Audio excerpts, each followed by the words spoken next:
Good evening. You're now with me, Lorenzo Isaac, for TVS Nightline. Here are the headlines for tonight.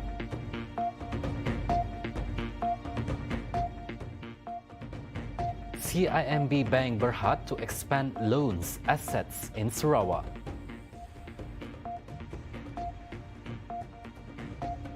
No discrimination against a China company, said Deputy Premier Sarawak, Dato' Amar Douglas UGGAH Ambas.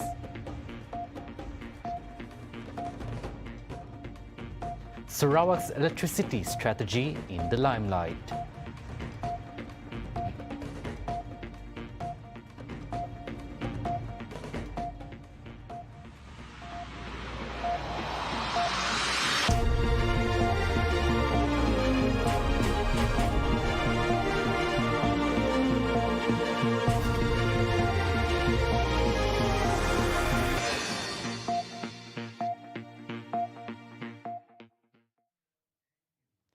CIMB Bank Berhad plans to increase its loan initiatives for individuals and businesses in Sarawak in response to a growing demand.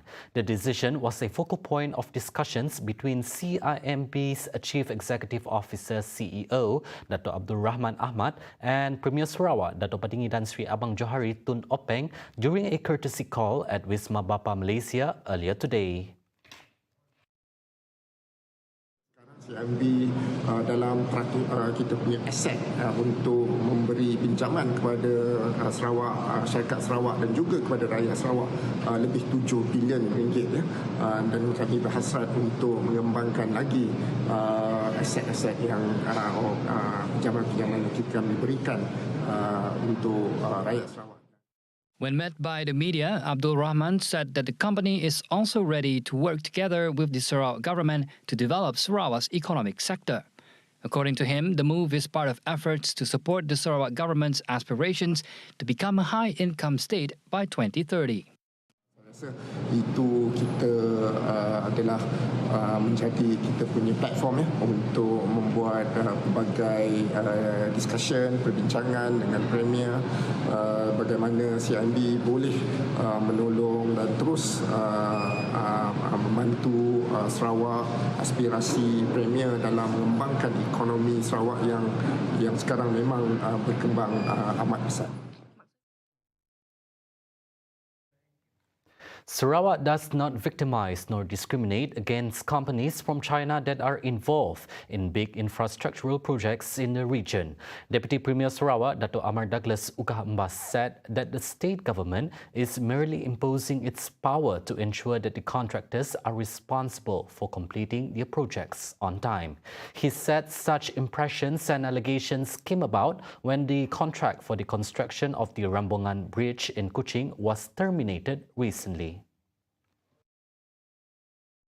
On the issue, UGGAH said the company involved in the much-delayed project was a firm from China. UGGAH, who is the Minister of Infrastructure and Port Development Sarawak, said the state has several engineering companies from China involved in the implementation of big infrastructural projects with local partners statewide.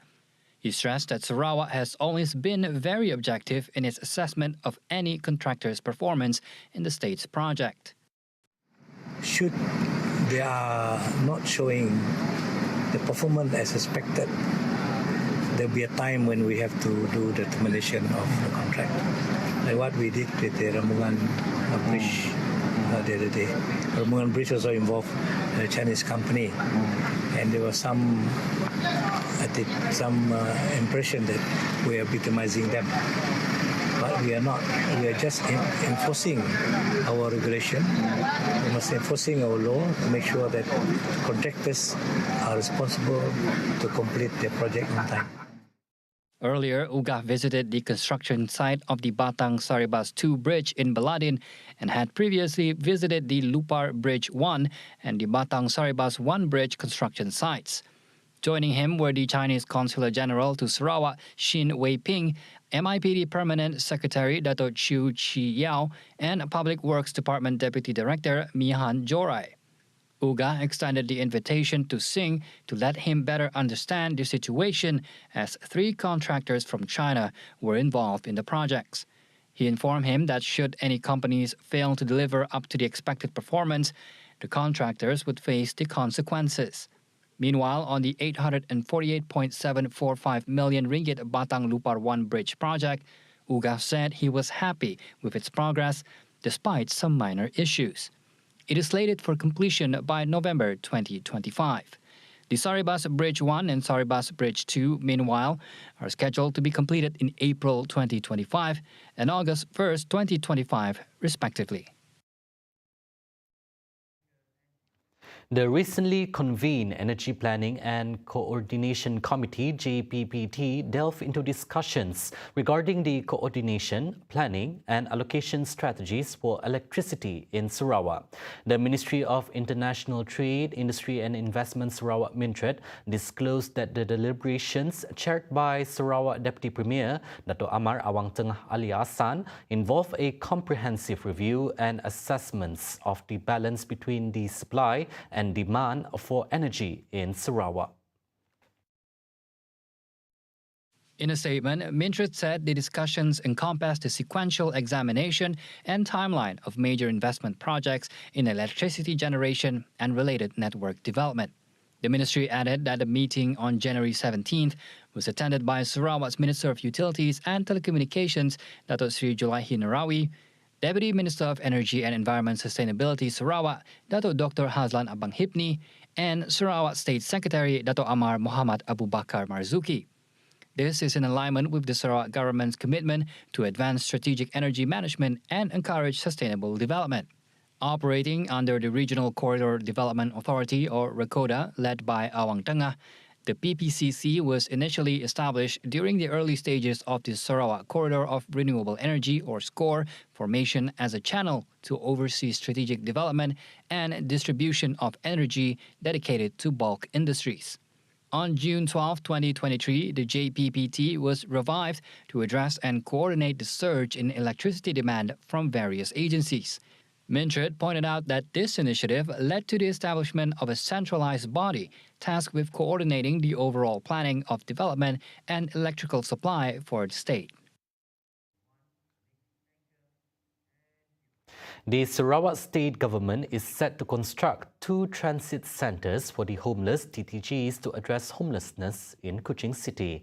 The State Minister of Women, Early Childhood and Community Wellbeing Development, Dato' Sri Fatimah Abdullah, revealed that the first TTG will be established at the Community Social Support Centre (CSSC) on Jalan Padungan. According to her, the CSSC has agreed to renovate their 3rd floor and turn it into a transit centre for the homeless. Meanwhile, the second TTG will be located in a shop house premises on Jalan P. Ramlee, Kuching. Furthermore, Fatimah announced that the construction of the TTG Kuching building is in progress and is under the purview of the North Kuching City Commission (DBKU). Its completion is anticipated by February 2024. Kemudian selain daripada itu, kita juga mahu mewujudkan Community Social Support Centre. Yang pertama telah kita wujudkan di Padungan. Kita nak wujudkan sebuah lagi di kawasan Kuching Utara ini. And it has been very successful, so we will share today. MPS akan berkongsi tentang kejayaan Community Social Support Centre yang pertama di negeri Sarawak. Dan kita harap ianya akan juga dapat dilaksanakan di kawasan DBKU ini. Fatimah spoke to reporters after paying a courtesy call to DBKU Mayor Hilmi Othman at his office earlier today. Fatimah added that aside from offering shelter and food, the homeless individuals will also undergo job training to secure employment and generate income, along with access to counseling services. Previously, Cebu was the first division in the state to have a transit place for the homeless, and it has provided shelter to 74 people since it began operations in December 2021. At the same time, the second TTG in the state is currently under construction near the Sungai Sibiu Bridge in Bintulu and is expected to be completed by the end of 2025. For the record, a fund of 7 million ringgit has already been approved under the 12 Malaysia Plan to cover the setting up and operation costs of TTGs in Sarawak. Padawan is said to be a coffee cultivation area for commercial purposes through the Greater Kuching Development Coordination Agency. Minister of Food Industry, Commodity and Regional Development Sarawak, Datuk Sri Dr. Stephen Rundi Uttom said that the relatively small district has the potential to be developed as a commercial farming area, employing fertigation and hydroponics techniques, greenhouses and the Internet of Things, IoT.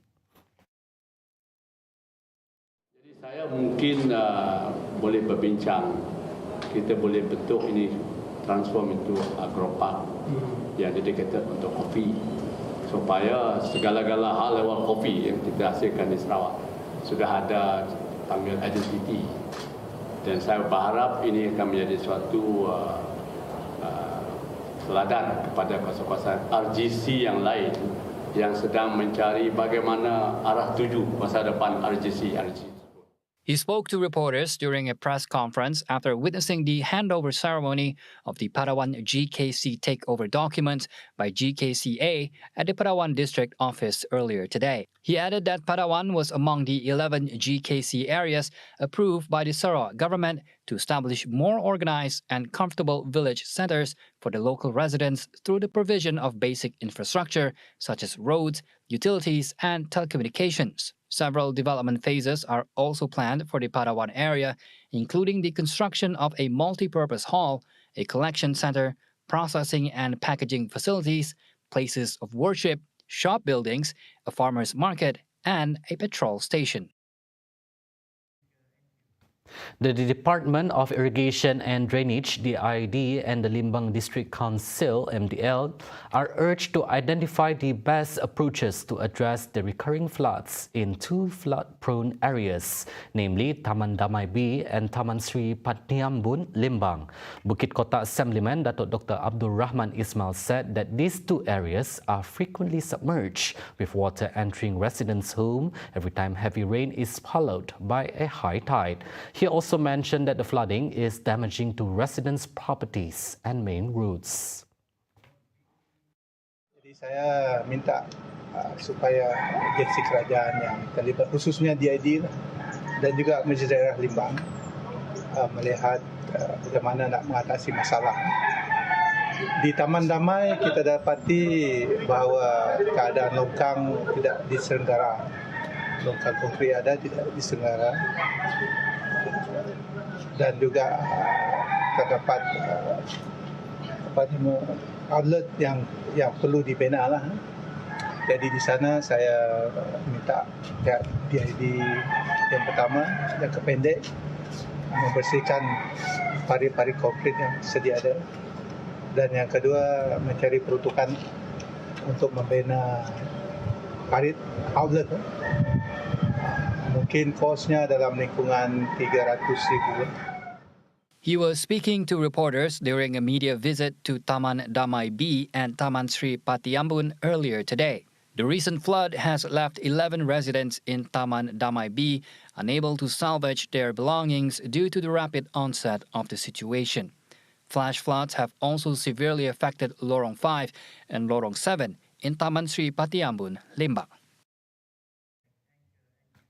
Meanwhile, residents in flood-affected areas are advised to remain vigilant and to enhance safety measures against waterborne diseases, particularly dengue. According to Bukit Kota Assemblyman Datuk Dr. Abdul Rahman, floods not only bring destruction and property damage but also pose the risk of spreading diseases. He pointed out that stagnant water after preceding floods can lead to the breeding of Aedes mosquitoes, subsequently increasing the risk of the spread of the disease, such as dengue fever. Kalau boleh, jaga jugalah, walaupun dia parit milik awam, tapi kalau ada keperluan, pastikan kawasan parit dan juga sekitaran rumah dijaga dengan baik.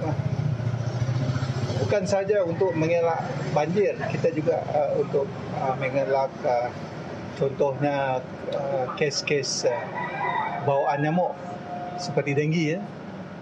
Kita Jabatan Kesihatan menggalakkan kita membersihkan kawasan.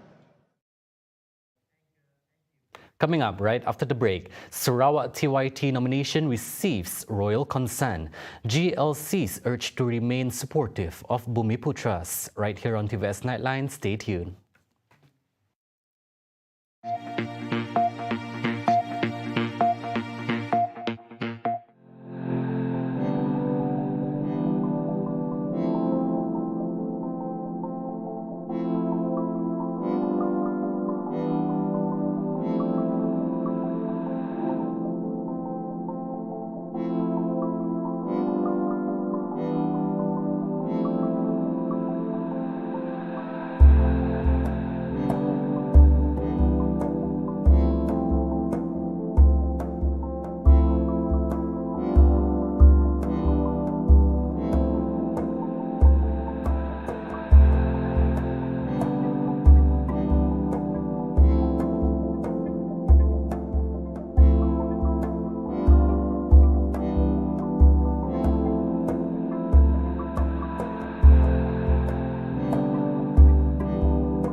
Welcome back. Prime Minister Datuk Seri Anwar Ibrahim has confirmed that the proposed name of the 8th Sarawak Head of State has received approval from Yang di-Pertuan Agong Al-Sultan Abdullah Riayatuddin Al-Mustafa Billah Shah. He added that the name of the candidate was presented to him by the Premier Sarawak, Datuk Padinggi Tan Sri Abang Johari Tun Openg. Dan saya telah kebukakan calon nama itu kepada Tuan Agong minggu lalu dan itu telah diperkenan dan akan diumumkan mungkin dalam 1-2 hari ini. The Prime Minister was speaking to reporters after an event at University Malaya in Kuala Lumpur earlier on Monday. On January 20th, Abang Johari declined to comment about Wan Junaidi's resignation and potential TYT appointment. The Premier's office clarified on January 21st that there was no specific meeting at the State Legislative Assembly to deliberate the selection of a new head of state. The 7th Sarawak TYT, His Excellency Tun Pehin Sri Abdul Taib Mahmud, has been in office since 2014 and his term is set to conclude at the end of February. In addressing the present and future challenges related to the economic developments of Bumiputras, Prime Minister Datuk Seri Anwar Ibrahim called on government-linked companies GLCs to remain committed to their role in supporting the agenda. He stressed that this matter is of national importance and must be backed by clear governance. Anwar, who chaired the Pre-Bumiputra Economic Council (MEB) meeting earlier today, said that the meeting also covered discussions regarding the organisation of the Bumiputra Economic Congress (KEB) 2024, scheduled for February 29th to March 2nd, 2024. He said this in a social media post that continued by saying the meeting received preliminary perspective from the chairpersons of the engagement session clusters established for the purpose of KEB 2024. Anwar added that many issues were discussed and constructive suggestions made. He welcomed the strategic collaborations that have been established, emphasizing the importance of coordination among relevant ministries and agencies in the implementation of government policies. The Madani government acknowledges the issues faced by e-hailing workers and is committed to implementing initiatives to alleviate their challenges and streamline their daily tasks. Communications Minister Fahmi Fadzil said a dedicated telecommunications package with exclusive discounts tailored for all e-hailing and p-hailing workers scheduled to be announced tomorrow. He said that following discussions earlier today with chief executive officers of all telecommunications companies, a decision has been made to offer a special telecommunications package for this group. He said this in a Facebook post earlier today. In the same post, Fahmi also conveyed the story of a food panda delivery rider, a father of two, highlighting the challenges faced by workers in the profession. He mentioned that the man earns only about 4,000 ringgit per month. With his wife not working, is insufficient to meet the increasing costs of living. The mechanism to expedite approvals for automatic upgrading of motorcycle Class B2 license holders to be full is now being deliberated on.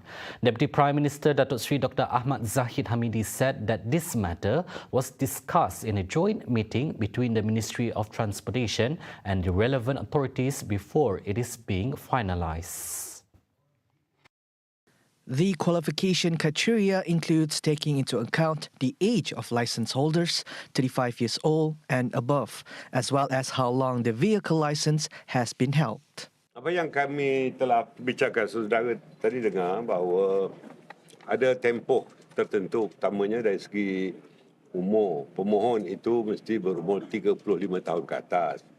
Yang kedua, memegang lesen B2 itu untuk satu tempoh yang tertentu, barulah layak untuk dapat B full. Ya. Jadi dalam perkara ini kita akan mutamatkan bila mesyuarat terperinci diadakan di antara GPJ dengan pihak JSPT. Kita serahkan pada Menteri untuk menentukan mesyuarat yang akan datang, kita akan buat keputusan mutamat. Meanwhile, Transport Minister Anthony Loke, in a participatory session, said agencies under his ministry, such as JPJ and the Malaysian Institute of Road Safety Research, are still scrutinizing the proposal in detail. This is because it is necessary to consider the safety implications for road users. Last August, Ahmad Zahid announced that the proposal to automatically upgrade motorcycle driving licenses from Class B2 to B will be submitted to the Ministry of Transport for further study. Coming up next, a two-state solution, the only way for peace to Palestine. Dozens arrested in Ecuador after hospital assault. Plus more on world news on TVS Nightline after the break.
Moving on to world news, to resolve the current situation in Palestine, the European Union's Chief Foreign Policy Representative Josep Borrell has presented the idea of a two-state resolution, as peace cannot be forged by only military means. The proposal was immediately shut down by Israeli Prime Minister Benjamin Netanyahu, as he had said previously that it is not a viable option.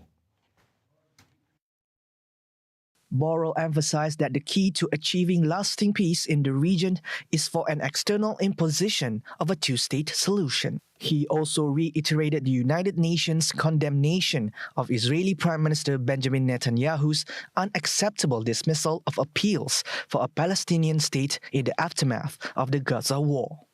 Meanwhile, the ongoing bloodshed seems to have pushed a lasting solution even farther from reach. EU officials emphasized that the current moment is crucial for initiating discussions toward ultimately resolving the Israeli-Palestinian conflict.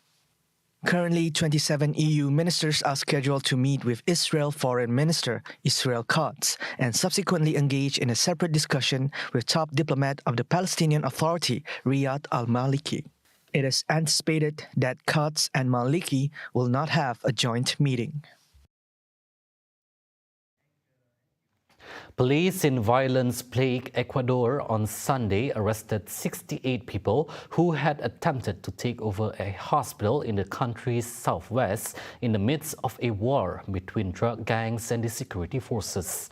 The arrests came as Quito agreed with neighboring Andean nations, Peru, Colombia and Bolivia, to launch a new security network, with the deal reached at an emergency meeting held as the region watches bloodshed spiral in once peaceful Ecuador.